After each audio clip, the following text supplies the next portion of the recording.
अस्सलामुअलैकुम viewers. कुर्लिस Usman series की आने वाली नवे किस्त में क्या होगा? आने वाली नई किस्त का ट्रेलर क्यों जारी नहीं किया गया? क्या सीरीज की नई किस्त इस हफ्ते नशर नहीं होगी? इसके अलावा क्या सीरीज में कोई टाइम जंप होने वाला है? क्या आर्यू सीरीज में दोबारा शामिल होगा? तो इन तमाम सवालों के जवाब आज के वीडियो में शामिल हैं, तो इसके लिए वीडियो को आखिर तक लाजमी देखिएगा। मगर इससे पहले आपसे गुजारिश है हमारे चैनल को सब्सक्राइब कर दें। चलें सबसे पहले बात करते हैं कि क्या आने वाली नई किस्त अगले हफ्ते नशर होगी। तो इसके बारे में आपको पता चले कि अगर कुछ ज्यादा गलत नहीं हुआ है तो अगले हफ्ते नई किस्त नशर हो जाएगी। बाज़ औक़ात कुछ ऐसे मसाइल हो जाते हैं कि शूटिंग में कुछ खराबियां हो जाएं, या सेट पर मौसमी हालात या फिर कोविड-19 के केसेस बढ़ जाएं, तो तब ट्रेलर कुछ दिन के बाद नशर किया जा सकता है। और ये पहले भी कई बार हो चुका है कि जब नई किस्त नशर हो जाती है तब उसके फौरन बाद नई किस्त का ट्रेलर रिलीज नहीं किया जाता, बल्कि वो कभी कभी थोड़े वक्फे के बाद रिलीज किया जाता है। इसके अलावा वो लोग जो ये जानना चाहते हैं कि सीरीज में टाइम जंप होने वाला है, तो इसके बारे में आपको बता चलें कि हम पूरे वसूख से तो नहीं कह सकते कि इसमें टाइम जंप होने वाला है, क्योंकि टाइम जंप अक्सर सीरीज के आगाज में होता है। लेकिन अगर कहानी को देखा जाए तो हर लिहाज से एक पॉइंट पर रुक गई है।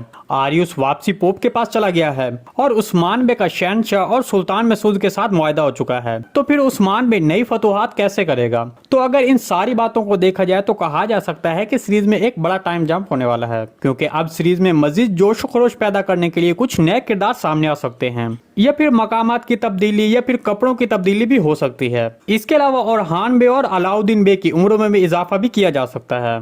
दूसरी तरफ आर्यूस वापस सीरीज में तो आएगा, लेकिन एक तवील अरसे के बाद शामिल किया जा सकता है, क्योंकि आर्यूस का किरदार निभाने वाले एक्टर इस वक्त एक और फिल्म के लिए भी काम कर रहे हैं जिसका नाम गोक तुर्क है। तो इस तरह आर्यूस को सीरीज में दोबारा एक तवील वक्फे के बाद शामिल किया जाएगा। आर्यूस का एक तवील वक्त के लिए सीरीज से बाहर रहने का मतलब यह है कि नए किरदार सीरीज में शामिल हो रहे हैं। तो नए किरदारों में एक बिलिजिक तैफूर होगा जो निकोला का नया तादी होगा। इसके अलावा उस्मान बे का जंगजू भतीजा एक्टिमूर और निकोला के क्रैक के कमांडर राजा डी फ्लोर को जल्दी सीरीज में शामिल किया जाएगा। तो इस तरह नए किरदार सीरीज में जल्दी रंग भर देंगे। उस्मान बे की आखिरी चालों ने निकोला को हर तरफ से घेर लिया था। इसके बाद निकोला क्रैक की एक बड़ी फौज के साथ आखिरी मायूस कुन कोशिशों के साथ उस्मान बे पर हमला करेगा, जिस पर तुर्गुत बे और मिहाल को मुतहिद हो जाएंगे और एनागोल किले का मुहासरा करेंगे। एनागोल किले का फतह होने के बाद काय कबीला पहले से ज्यादा मजबूत हो जाएगा और एनातोलिया की सबसे ताकतवर सल्तनत बन जाएगा। जी दोस्तों, अगर आपको सीरीज के हवाले से कोई भी सवाल पूछना है तो कमेंट सेक्शन में पूछ सकते हैं।